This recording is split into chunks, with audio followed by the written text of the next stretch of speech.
සම්මා සම්බුදු සරණයි සුපින්වත් ඔබ සැමට ලෞතර බුදුරජාණන් වහන්සේ මහා කරුණාවෙන් දේශනා කොට වදාළ ඒ උතුම් වූ ශ්‍රී සද්ධර්මය ලොවටම sannivedanaya කරන ටීවී දෙදුල බෞද්ධ රූපවාහිනී නාලිකාවේ මේ පැයට නියමිත උතුම් දායකත්ව ධර්ම දේශනය ශ්‍රවණය කිරීම සඳහායි ඔබ අප කවුරුත් මේ සූදානම් වන්නේ. සුපින්නතුනි මෙම උතුම් දායකත්ව ධර්ම දේශනය සඳහා අප කළා වූ ගෞරවාන්විත ආරාධනය පිළිගෙන වැඩම වදාළ නැතිමාල පැනසර සදහම් සෙනසුනේහි ප්‍රධාන අනුශාසක ශ්‍රී ජයවර්ධනපුර විශ්වවිද්‍යාලයේ හිටපු කතිකාචාර්ය රාජකීය පඬිත දර්ශනපති පූජ්‍යපාද නම කියනට අවසරයි මාලිම්බඩ පඤ්ඤාසාර ස්වාමීන් වහන්සේ සාදුනාදයක් දී දෙපා නැමද පිළිගෙන සිටිමු. සාදු සාදු සාදු.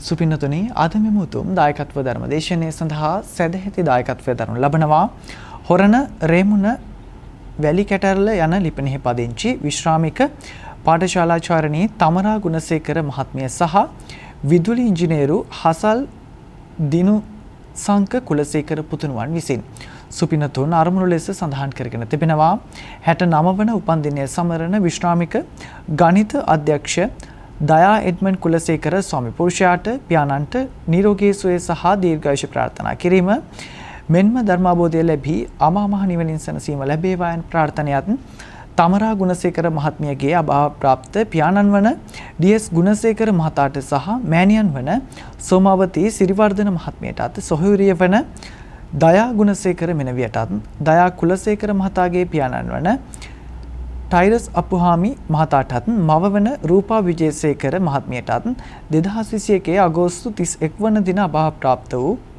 ඥාති සොහොයුරිය හිටපු නාගරික මන්ත්‍රී සහ ව්‍යාපාරික ගුණසිරි හිරිබුර මහතාටත් දෙපාර්ශ්වයේම මියගිය සිළු ඥාතීන්ටත් අමා මහ නිවනින් සැනසෙත්වා යන ප්‍රාර්ථනයත් හසල් පුතාගේ ඉදිරි කටයුතු සාර්ථක වීම පිණිස ආශිර්වාද කිරීමත් කොරෝනා රෝගයෙන් මියගිය ලංකාවාසී ලෝකවාසී සියලු දෙනාට සහ රට දැය වෙනුවෙන් දිවිපිදූ සියලුම ත්‍රිවිධ හමුදාවේ රණවිරුවන්ට පින් අනුමෝදන් කිරීම දිදුල මධ්‍යජාලයේ සභාපති තැන්පත් පූජ්‍යපාද නම කියනට අවසරයි මාලිගා විලාසජී ස්වාමීන් වහන්සේටත් ගෞරවනීය දේශකයන් වහන්සේටත් දිදුල කාර්ය මණ්ඩලයටත් නෑදෑ හිත මිතුරන් ඇතුළු ලංකාවාසී ලෝකවාසී සැමටත් ධර්ම දේශනාවට සවන් දෙන පින්වතුන් සැමටත් නිදුක් නිරෝගී සුව ලැබී සුවදායක ප්‍රතිපදාවකින් ඉක්මන් භවයකදී උතුම් වූ චතුරාර්ය සත්‍ය ධර්මය අවබෝධ වී අමා මහ නිවනින් සැනසෙත්වා යන ප්‍රාර්ථනයත් ඇතිවයි.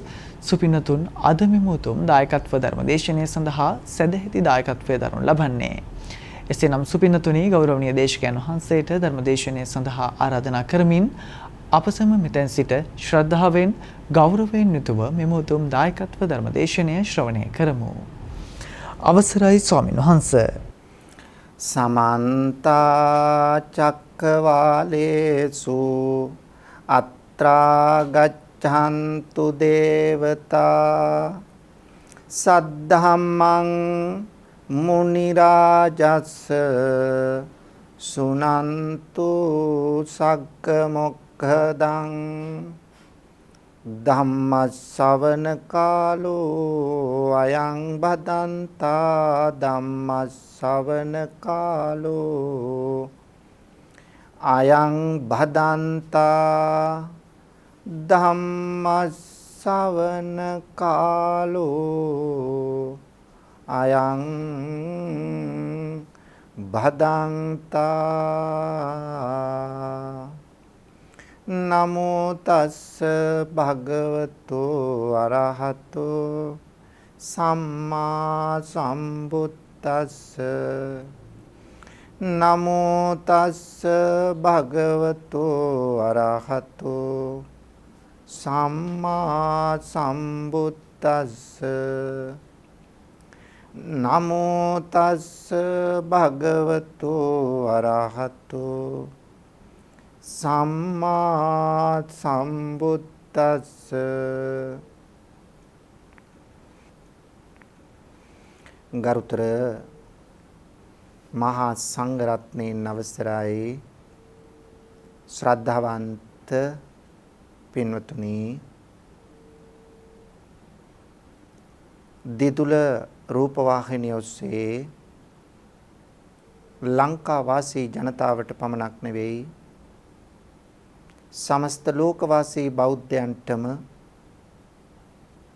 බුදු බණ පදයක් ශ්‍රවණය කළ හැකි වන පරිදි අද මේ ධර්ම දේශනාවෙහි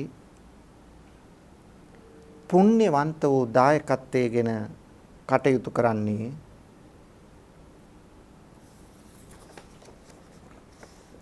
හොරණ රෙමුණ වැලි කැටැල්ල මේ ලිපිනේ පදිංචි විශ්‍රාමික පාඨශාලාචාරිණී තමාරා ගුණසේකර මහත්මිය සහ විදුලි ඉංජිනේරු හසල් දිනුසංක කුලසේකර පුතුණුවන් විසිනු.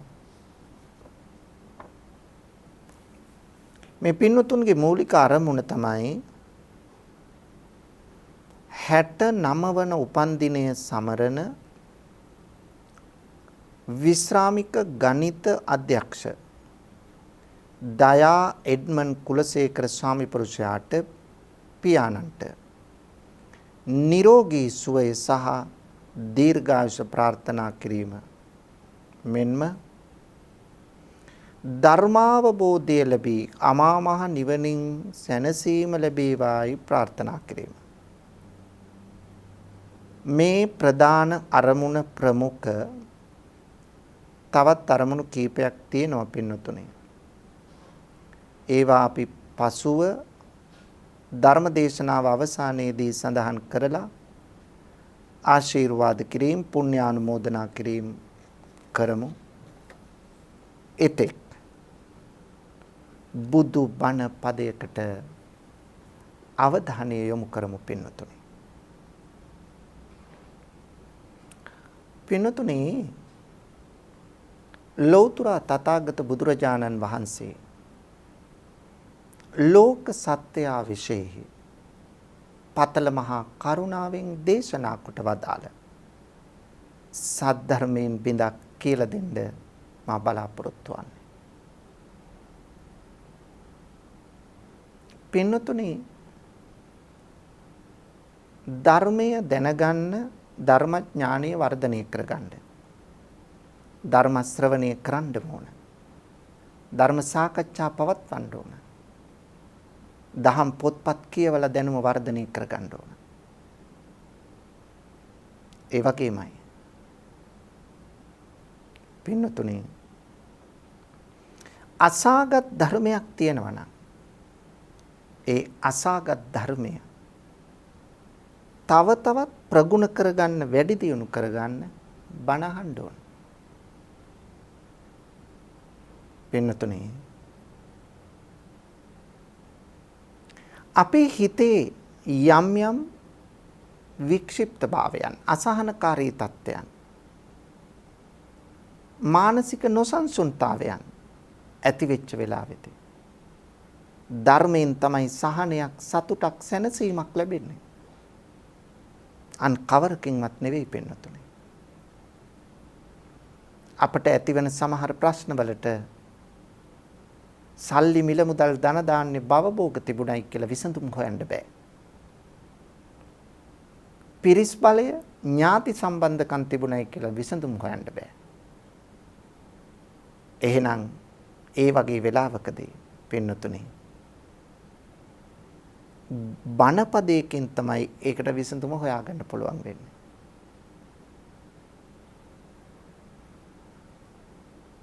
ධර්මීය සම්බන්ධයෙන් අසා දැනගත් දේ සැකතෙන් තියෙනවා නම් ඒ සැකතෙන් දුරු කරලා නිවැරදි දැක්මකින් ඉස්සරහට යන්න ධර්ම ශ්‍රවණය වුණ කෙනෙක් මිත්‍යා දෘෂ්ටියේ ඉන්නවනම් ඒ මිත්‍යාවෙන් අත්මිතිලා සම්‍යක් දෘෂ්ටියට පැමිණෙන්න බණපදයක් අහන්න ඕන පින්නතුනේ.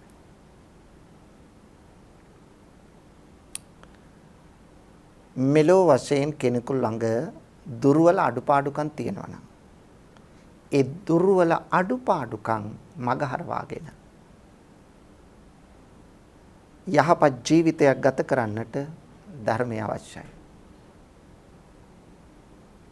මෙලෝ වශයෙන් ජීවිතේ සාර්ථක කරගන්න පරලොව ආයති භවය සුගතිගාමි ප්‍රතිසන්දියක් ලබන්න ධර්මය ඕන. පින්නතුනේ මේ සියල්ලටම වඩා අපි අනවරාග්ද සංසාරයේ මෙරි මෙරි ඉපදි යන අය. මෙන්න මේ සසරගත දුක නිවන්න බණපදයක් ශ්‍රවණය කිරීම අවශ්‍යයි. පින්නතුනේ. ඒ නිසා මේ ලෝකේ කාටවත් බණපදයක් ශ්‍රවණය කරන්නේ නැතුව පින්නතුනේ නිවන් දකින්න බෑ. ඒ නිසා බණපදයක අවශ්‍යතාව තියෙනවා. අඩුම ගානේ භාවනා කමඨහනක් වශයෙන්වත් බණපදයක් ශ්‍රවණය කළ යුතුයි පින්නතුනේ. එහෙනම් ධර්මයේ කොයිතරම් අපට ඖෂධයක් ලෙස පිහිට වෙනවාද? මෙවන් ඖෂධයක් අපට තවත් නැහැ පින්නතුනේ. අපි මේ ලෝකේ ජන්මලාභය ලැබලා තියෙන්නේ අපිම කරගත්ත කුසල කර්ම අනුවයි.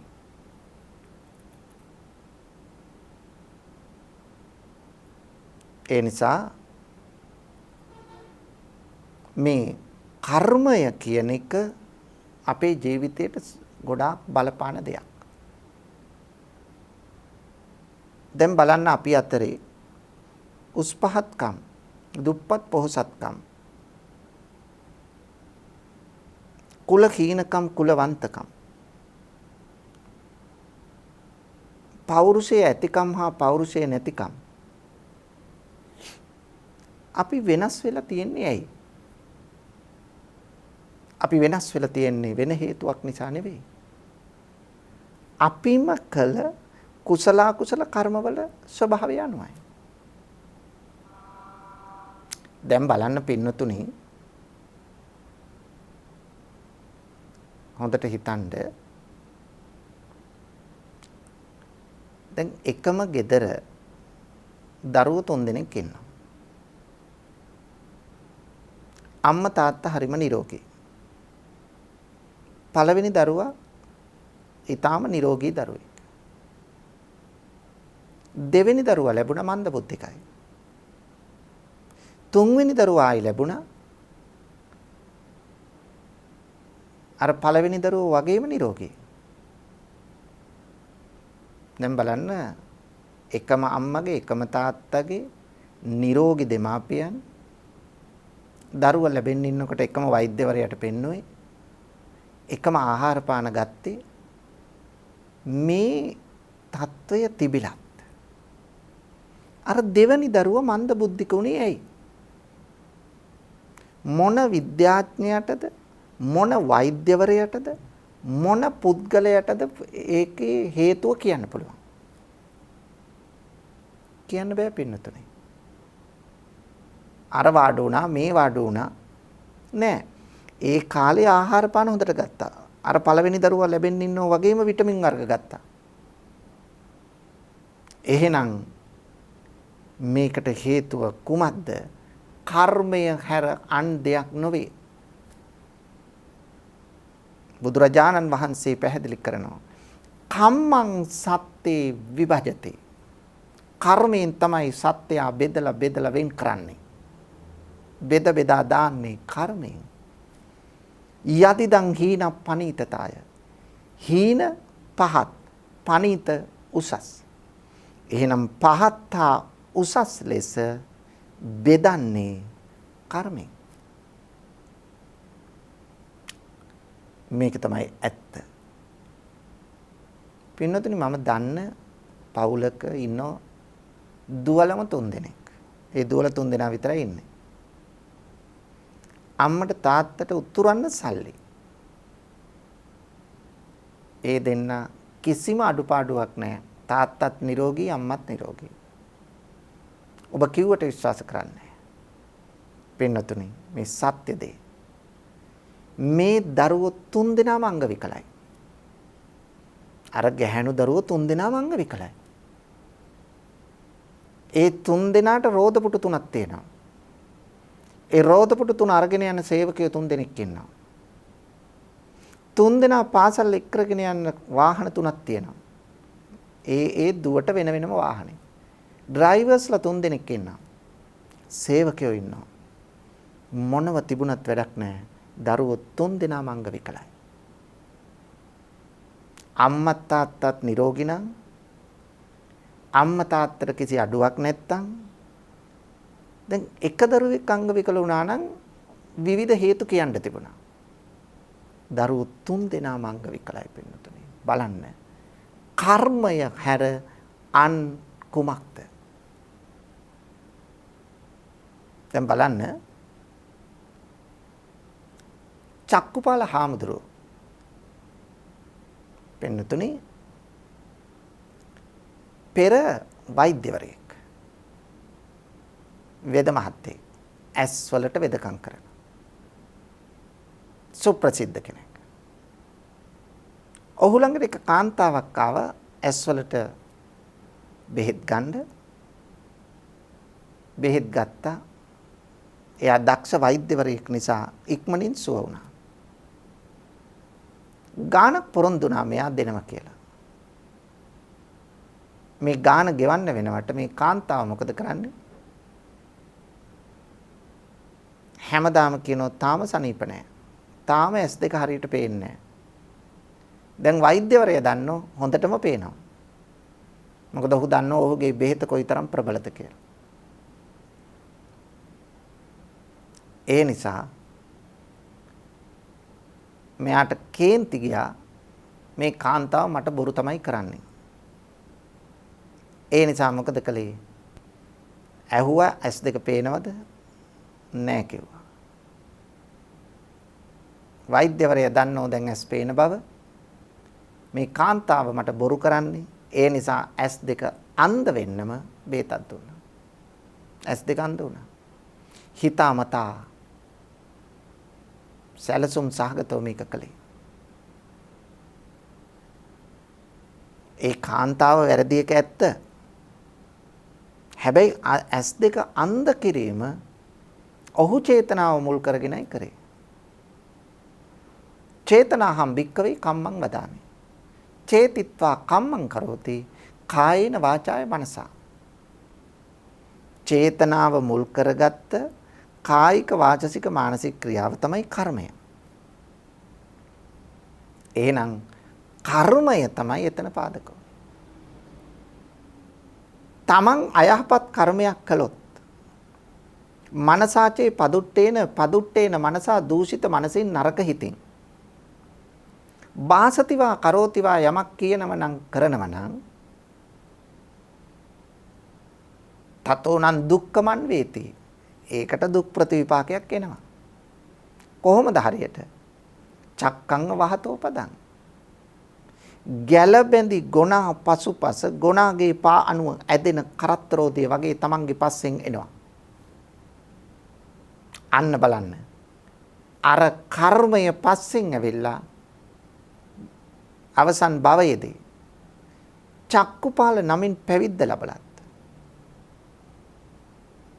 පින්නතුනි රහත් වෙන මොහොතේ S2 අන්ධ වුණා. අර කර්මයේ විපාක දුන්නා. ඒ නිසා කර්මය අපිත් එක්ක ගමන් කරනවා. කර්මයෙන් අපට වෙන් වෙන්න බෑ. මේක තේරුම් ගන්න ඕන. දුප්පතාටද පොහොසතාටද බලවතාටද බලහීනයටද වෙනසක් නැහැ. ඒ නිසා කර්මය අපට විපාක දෙනවා පින්නතුනේ. දැන් බලන්න සීවලී මහරහතන් වහන්සේ ලාභීන් අතර අග්‍රස්ථානයේ.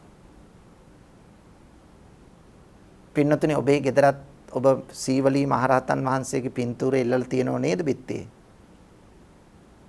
ඒකට හඳුන් කුරු පත්තු කරනව නේද උදේ හවස? ඔව්. ඇයි ඔබ ඔබේ නිවසේ සීවලී මහරහතන් වහන්සේගේ පින්තූරය එල්ලලා තියෙන්නේ? ඔබ පින්තූරය එල්ලලා තියෙන්නේ වෙන හේතුවකට නෙවෙයි. සීවලී හාමුදුරුවන්ට වගේ අපටත් ලැබේවා. එහෙම නෙමෙයිද? එහෙම තමයි. ඔබේ ප්‍රාර්ථනාව අනුව ඔබට ලැබෙයිද? නෑ පින්නතුනි. කොහොමද ලැබෙන්නේ? සීවලී මහරහතන් වහන්සේගේ පින්තූරේ එල්ලලා ඒකට හඳුන් කූරුපත්තු කළා කියලා ඔබට ලැබෙනවද? නෑ. එහෙනම් ඔබට ලැබෙන්න නම් ඔබ මොකද්ද කරන්න ඕන? ඔබ කරන්න ඕන සීවලී මහරහතන් වහන්සේගේ ප්‍රතිපත්තිය ඔබ ළඟ තියෙන්න ඕන. මොකද්ද ප්‍රතිපත්තිය? දාන පාරමිතාව. ඒ නිසා දන් දුන්න සංසාරේ. ඒ සංසාරේ දන් දුන්නු නිසයි උන්වහන්සේට ලැබුණේ. අපි කිසිවක් නොදී බලාපොරොත්තු වුණාට අපට ලැබෙයිද? නෑ පින්නතුනි. අපි තුල මේ ප්‍රතිපත්තිය තියෙන්න ඕන. ඒ නිසා සීවලී මහරහතන් වහන්සේට ගහක් ගලක් උඩ හිටියත් මහ මුහුදේ හිටියත් ලැබෙනවා. සමහර අවස්ථාවන් වලදී බුදුරජාණන් වහන්සේ අහනවා ඈත ගමනක් යනකොට අද අපිත් එක්ක යන්න සීවලිත් වෙනවද කියලා. බලන්න පින්නතුනි. ඒ නිසා ලාභීන් අතර අග්‍රස්ථානයටපත් වුණා සීවලී මහරහතන් වහන්සේ. අන්න බලන්න තමන් කරපු කර්මය තමන් පස්සෙන් එන හැටි. දන් දුන්නා එක භවයකදී පැටවුන් ලැබිච්ච බැල්ලියක් හිටියා. මේ බැල්ලි බොහොම බඩගින්නේ හිටියේ. පැටවුන්ට කිරි දෙන්නත් ඕන, Tamanට කන්නත් නැහැ. වේල් කීපයකින්ම බලවත් ලෙස බඩගින්න දැනුණා. සීවලී මහරහතන් වහන්සේ ඒ භවයේ ඉදෙද්දී පින්නතුනේ මෙය දුටු ගමන් තමාට ආවේ බලවත් අනුකම්පාවක්. මොකද කළේ? ඇඟිලි දෙක උගුරට දාලා තමන් කාපු කෑම වමාරලා අර බැල්ලිට කන්න දුන්නා. කොයි තරම් බලවත්ද මේ කුසල කර්මය. හැබැයි මෙතන නිකන් නෙවෙයි, හොඳ චේතනාවෙන්, පරිත්‍යාගශීලී චේතනාවෙන්. ඒක විතරක් නෙවෙයි, තවත් බොහෝ කර්ම හේතු කොටගෙන උන්වහන්සේට සංසාරේ ලැබෙන්න පටන් ගත්තා. ලාභීන් අතර අග්‍රස්ථානේ. තමන් පසුපස තමන් කරන කර්මය ආවා. මනසාචේ පසන්නේන ප්‍රසන්න මනසෙන් වාසතිවා කරෝතිවා යමක් කිව්වොත් කළොත් ඒකට තමන්ට එනව තමන්ගේ පසුපස තතෝනං සුකමන් වේති. සැප තමන් පසුපස එනවා. කොහොමද හරියට? ඡායාව අනපායිනේ හේවණැල්ල වගේ. මේක තමයි ඇත්ත. බලන්න ලෝසක මහරහතන් වහන්සේ. ලෝසක මහරහතන් වහන්සේ රහත් වෙන්න පින තියෙනවා.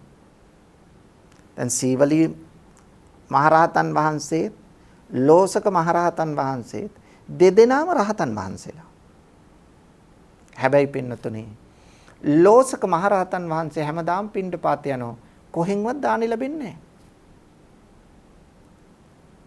දානි බෙදන්න එනකොට ඒ දන් බෙදන්නේ ණයට පේන්නේ ලෝසක මහරහතන් වහන්සේගේ පාත්‍රේ පිරීලා වගේ. ඉතින් කවුරුවත් බෙදන්නේ නැහැ දානි. හැමදාම හිස් පාත්‍රෙත් අරගෙන පන්සලට එනවා. හැබැයි රහත් වෙලා. ඒ නිසා අනිත් හාමුදුරුවන්ට ලැබෙන දාණයෙන් තමයි ලෝසක මහරහතන් වහන්සේටත් දන් දෙන්නේ. අන්න බලන්න දෙදෙනාගේ වෙනස.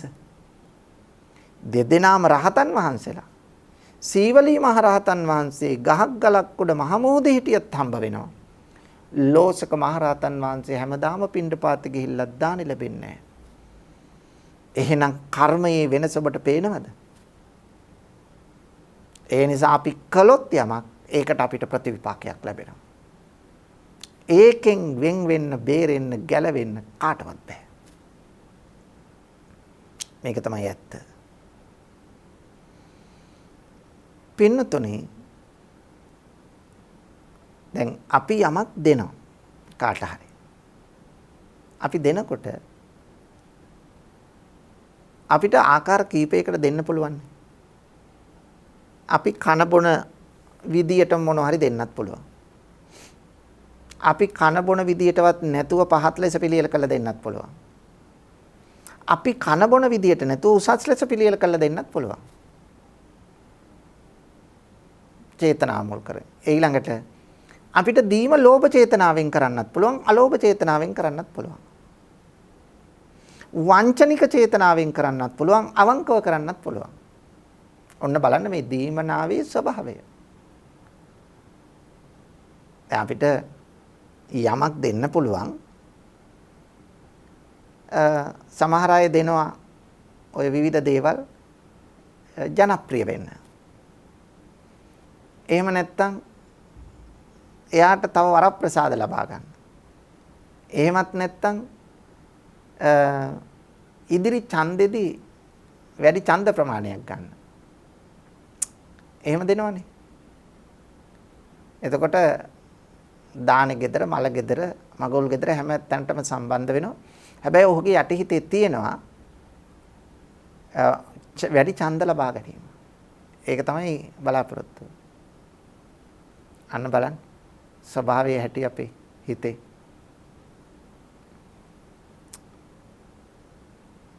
ලෝභ චේතනාවෙන් දෙන්න පුළුවන් නේ පින්නතුනේ. අතන තියෙන්නේ වංචනික චේතනාව. ලෝභ චේතනාවෙන් දෙන්න පුළුවන්. මම දෙනවා එයාට මම දෙනවා මට වැඩියෙන් ලැබේවා. නමුත් අලෝභ චේතනාවෙන් දෙන්න පුළුවන් පරිත්‍යාගශීලී. මට මේක මම දෙන්නේ සැබෑ දානමය චේතනාවෙන්. අංගායිත් මොනවත් බලාපොරොත්තුවක් නැහැ. ඒ නිසා මම දෙන්නේ මේක යහපත් අලෝභ අද්දේශ අමෝහ චේතනාවෙන්. මම තරහ නැහැ මම දෙනවා. මට තියෙනවා කර්මයේ කර්මඵල විශ්වාසය. ඒ නිසා මම දෙනවා. ඒ නිසා පින්නතුනි මේ කර්මය පුදුම දෙයක්. දැන් සමහරු බලන්න උත්සාහ කරනවා දියුණු වෙන්න. විවිධ ව්‍යාපාර පටන් ගන්නවා. කිසිම අඩුපාඩුවක් ඇත්තෙත් නැහැ. නමුත් ව්‍යාපාරය අසාර්ථකයි. මන් දන්න තැනක පින්නතුනි තාත්තයි පුතයි තාත්තා ව්‍යාපාරිකයා. තාත්තා හරි ලස්සනට ව්‍යාපාරය කරනවා. තාත්තගේ ඕනකම තිබුණා පුතාටත් මේ ව්‍යාපාරය දෙන්න. ඊට වඩා දියුණු තත්ත්වයටපත් කරන්න. පුතාට හොඳට ඉගෙනුවා. උගන්නලා පිටරට පිටත් කළා. එංගලන්තේ පිටත් කළා. පුතාට හොඳ ඩිග්‍රියක් ගන්න අවස්ථාව සලසලා දුන්නා මේ බිස්නස් පිළිබඳව. ඔහු ඩිග්‍රියක් කරලා ලංකාවට ආවා. අවුරුදු 5කට පස්සේ ලංකාවට ඇවිල්ලා තාත්තගේ ව්‍යාපාරයට නව මුහුණුවරක් දීලා තාත්තත් එක්ක ව්‍යාපාරය කරන්න පටන් ගත්තා. නමුත් තාත්තා අර නව මුහුණුවරට කැමති වුණේ නැහැ. ඒ නිසා ඔයා තනියෙන් කරන දවසක ඔය වෙනස්කම් කරන්න මම සුපුරුදු විදියට මගේ කටයුත්ත කරන්න. ඊට පස්සේ තාත්තා මොකද කළේ පුතාට ඊටාම ජනාකීර්ණ තැනක නගරයක මේ ව්‍යාපාරයක් සින්නක්‍රම ඉඩම් කැලක් අරගෙන එතනින් ව්‍යාපාරයක් පටන් ගන්න කඩේ හදලා දුන්නා. කඩේට බඩුත් ගෙනල්ලා දුන්නා.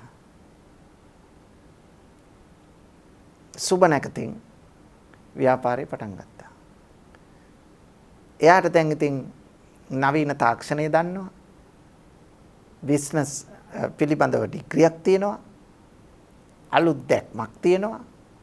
තාත්තා පරණ විදියට යන එක. පුතාගේ ව්‍යාපාරයේ දෙගුණ තෙගුණ වෙයි කියලා තාත්තත් හිතුවා, පවුලේ අයත් හිතුවා, ඔහුත් හිතුවා. පින්නතුනි මාස කීපයකින් අඩාල වුණා. හේතුවක් නැහැ බැලුවහම. ඔව් කියනවා මං උපරිම උත්සාහ කළා. මගේ ශිල්පය උපරිම පාවිච්චි කළා. මට දියුණු වෙන්න බැරි වුණා.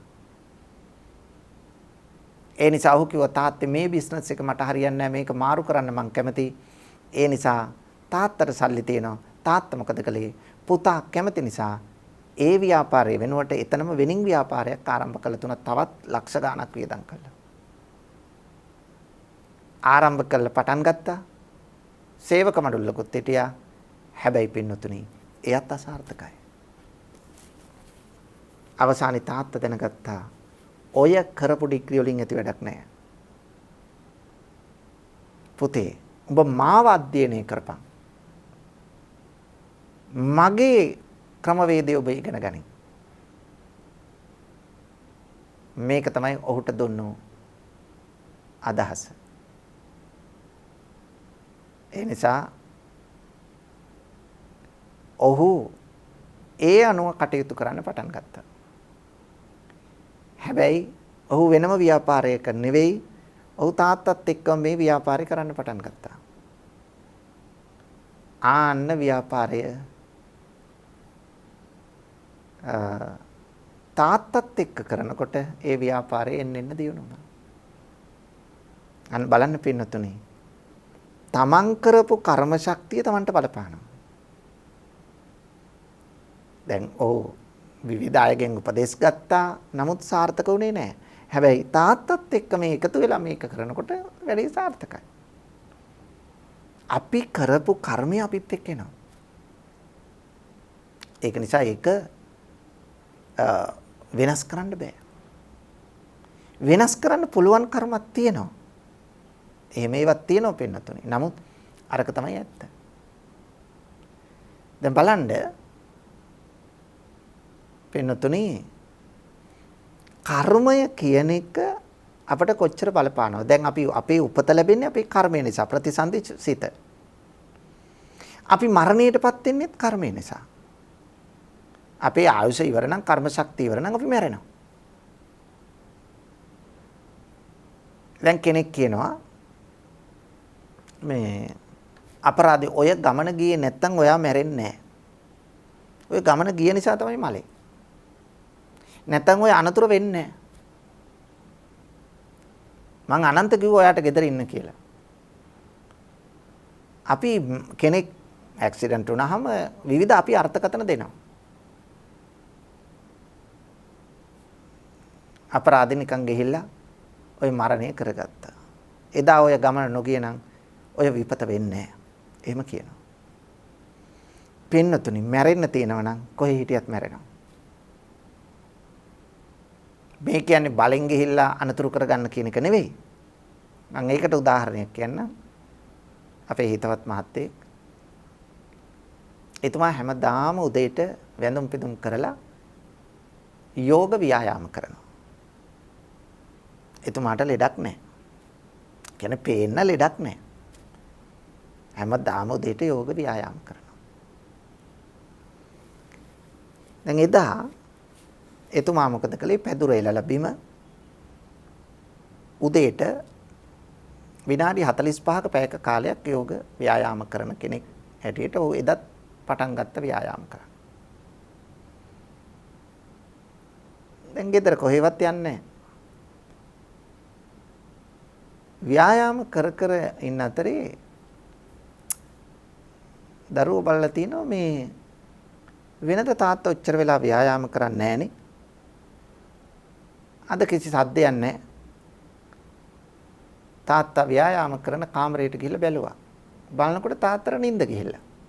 හිතුවේ එහෙමයි. අර පැදුරෙම එහෙම අත් දෙකක් දිගහැරලා කකුල් දෙකක් දිගහැරලා නිදි. ඇයි තාත්තේ ආයෙත් නිදි?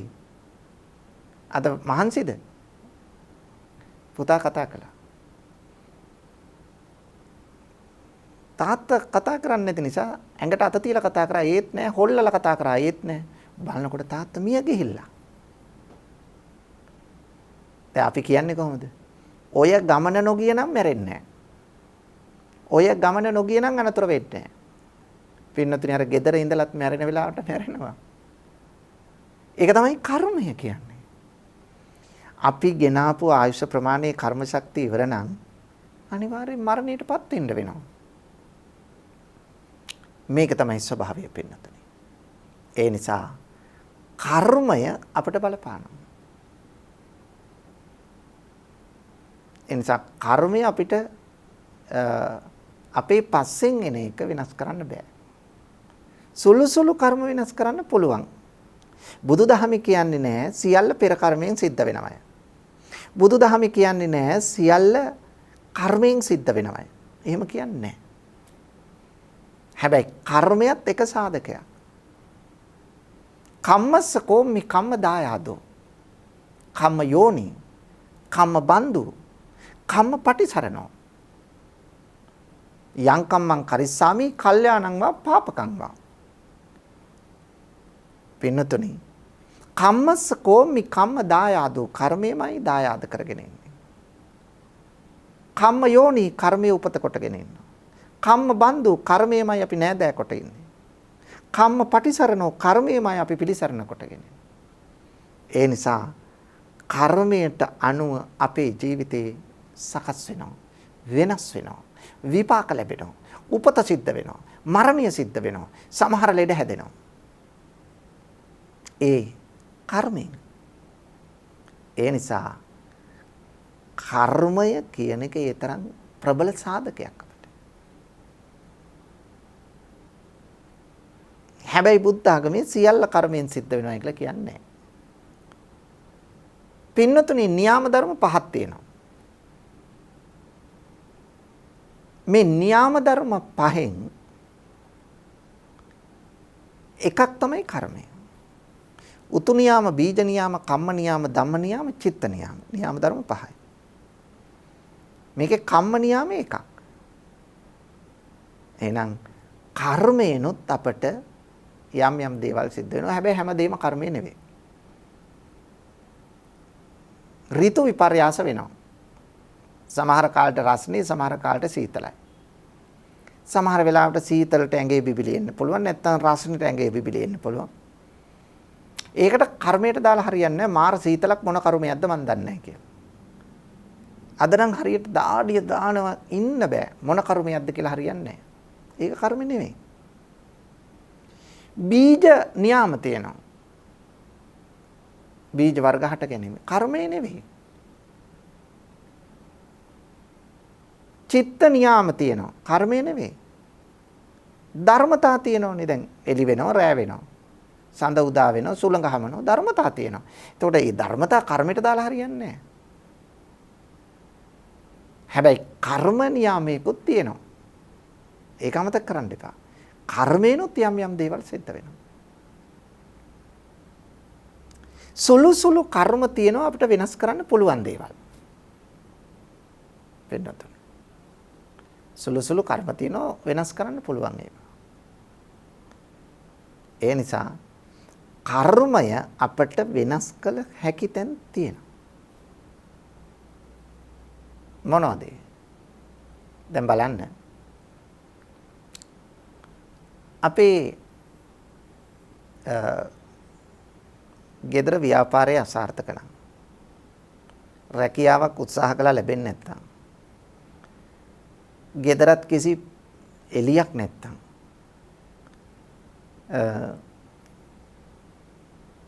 හැමදාම ලෙඩ වගේ නම් ඊට පස්සේ මොකද්ද කරන්නේ ඔබ? ඊට පස්සේ යනවා දෛවඥෙක් හම්බෙන්න. කේන්දරේවත් බලන්න ඕන. හොරෙකුට අහු වුණොත් විනාශයි. එතනත් හොරෙක් නොවුනොත් හොඳයි. එතකොට හැබැයි දෛවඥයෙක් නම් මෙයාට විස්තරي කියනවා. ඔයාට මේ අවුරුදු කීපයක් තිස්සේ දැන් රාහු අපල නැත්තම් සෙනසුරු අපල නැත්තම් ඒ රාෂ්ට්‍ර කපලයක් කියලා කියනවා. දැන් අපට සුබ පළක් තියෙනවා, අසුබ පළක් තියෙනවා. දැන් අසුබ ඵල වලට අපි කියනවා අපල කියලා. ඒ වගේම හොඳ කාලෙත් තියෙනවා සුබ ඵල කියලා. දැන් මේ මොකද්ද පින්නතුනේ ඇත්තටම බැලුවා? මේ තමයි කර්මය. අපි සංසාරේ හොඳ කර්ම කරලා තියෙනවා නම් ඒකට ප්‍රතිවිපාක ලැබෙන කාලේ සුබඵල ගෙන දෙන කාලේ. එතකොට ඒ කාලේ හොඳයි. දැන් සමහර කාල තියෙනවා නරකයි. ඒ කියන්නේ අපි කරපු අකුසල කර්ම විපාක දෙන කාලය ඇවිල්ලා. එතකොට ඒ කාලේ කියනවා අපිට අපලයි. ඔන්න සෙනසුරු අපල, රාහු අපල හොඳ නෑ මේ කාලේ කියලා. ඕක තමයි අපි කියන්නේ සුබඵල හා අසුබඵල කියලා. දැන් ඔය අසුබ ඵල නැත්තම් අපල තියෙන වෙලාවට දෛවඥය ඔබට මොනව කරන්නද කියන්නේ? ඔබට කියනවා බෝධි පූජා කරන්න. බුද්ධ පූජා කරන්න. සීල් සමාදන් වෙන්න. සතුන්ට කෑම දෙන්න. ලෙඩුන්ට උපස්ථාන කරන්න. කුරුල්ලන් නැත්තම් සතුන් නිදහස් කරන්න. මරණයට කැප වෙච්ච. මේ වගේ දේවල් නේ ඔබට කියන්නේ. දැන් ඇත්තටම මොකක්ද එහෙනම් කියලා තියෙන්නේ? කියලා තියෙන්නේ නරක කර්මය විපාක දෙන කාලෙදී ඒක වළක්වා ගන්න හොඳ දේවල් කරන්න කියන එකයි මේ කියලා තියෙන්නේ. හොඳ දේවල් කරනකොට අර නරක කර්මය විපාක දෙන්න වෙලාවක් නැහැ. ඒකයි වෙන්නේ. නරක කර්මය විපාක දෙන්න වෙලාවක් නැති කරනවා. බරපතල කර්ම එහෙම වෙනස් කරන්න බෑ. දැන් ආනන්තරීය පාප කර්ම තියෙනවානේ. ගරුක කර්ම. ඒ ආනන්තරීය පාප කර්මයක් මොන කුසලයකින්වත් වෙනස් කරන්න බෑ. ඒක විපාක දෙනවමයි.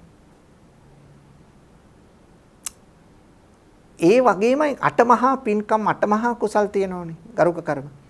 ඒවත් ඒ කුසල කර්ම. ඒවත් අපිට විපාක දෙනවා. නමුත් පින්නතුනි සුළු සුළු කර්ම තියෙනව වෙනස් කරගන්න පුළුවන්. අර ditta dhamma වේදනීය වශයෙන් අපිට කර්මයේ විපාක දෙනවා. උපපජ්ජ වේදනීය. ditta dhamma කියන්නේ මෙලෝ වශයෙන් විපාක දෙනවා. උපපජ්ජ කියන්නේ පරලෝ වශයෙන් විපාක දෙනවා. අපරාපරිය කර්ම කියන්නේ කවදා හරි විපාක දෙනවා.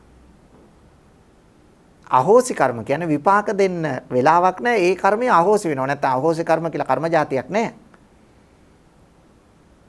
කර්මය අහෝසි වෙලා යනවා. දැන් මෙලෝ විපාක දෙන්න කර්මයක් තියෙනවා. අපි ඒක විපාක දෙන්න ඉඩ දෙන්නේ නැහැ. කොහොමද අපි කරන්නේ? අපි නරක වෙලාව දැනගෙන අපි ඒ වෙලාවේ හැමතිස්සෙම බෝධි පූජා කරනවා. භාවනා කරනවා. දන් දෙනවා. මේ වගේ දේවල් අපි කරනවා. කරනකොට අර නරක කර්මයේ විපාක දෙන්න වෙලාවක් නැහැ. ඒක අහෝසි වෙනවා.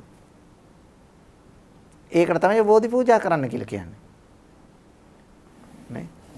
හොඳ කර්ම විපාක දුන්නට කමන්නේ නරක කර්ම තියෙන ඒවා සුළු සුළු කර්ම අපිට වෙනස් කරගන්න පුළුවන්. බෝධි පූජා, බුද්ධ පූජා, ගිලම්පස පූජා, බෝධි මළුවත් අමදිනවා, චෛත්‍ය මළුව අමදිනවා, විහාරය අමදිනවා.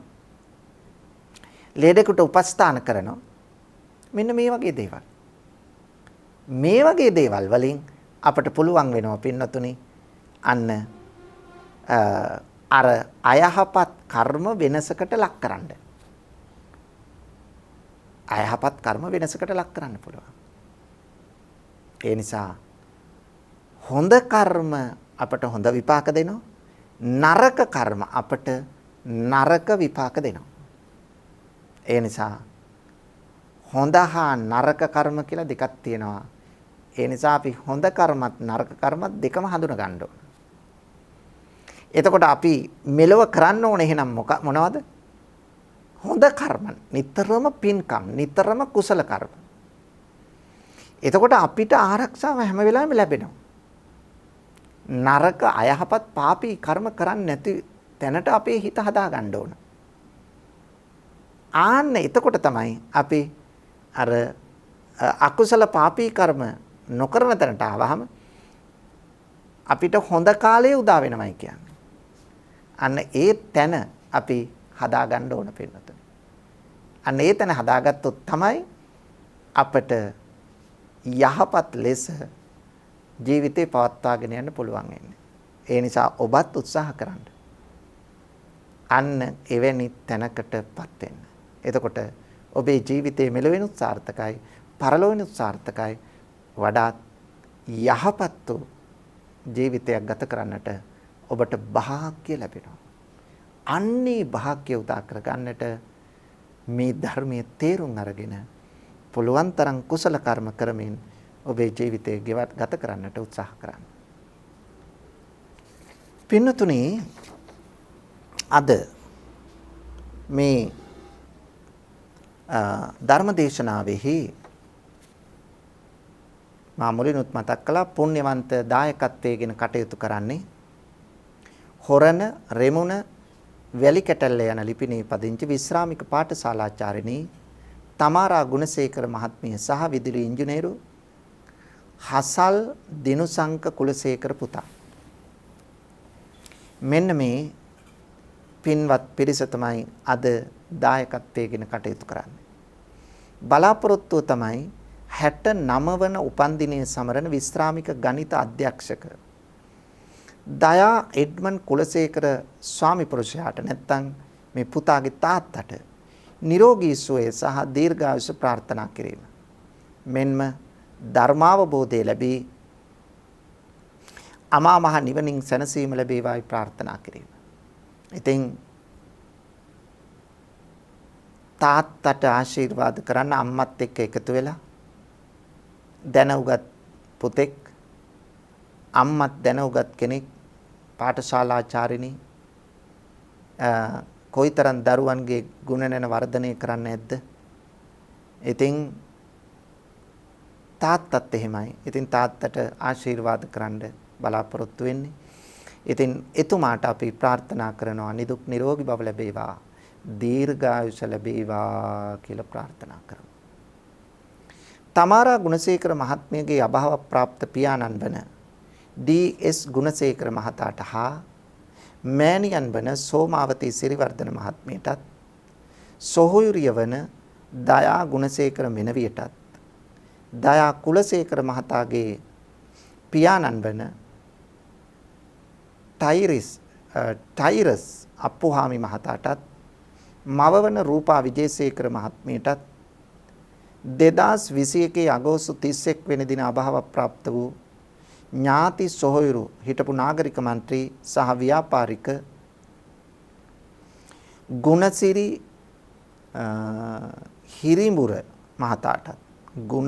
හිරිඹුර මහතාටත් දෙපාර්ශ්වයේ මියගිය සියලු ඥාතීන්ට අමා මහ නිවන සැනසීම ලැබේවායි ප්‍රාර්ථනා කරනවා.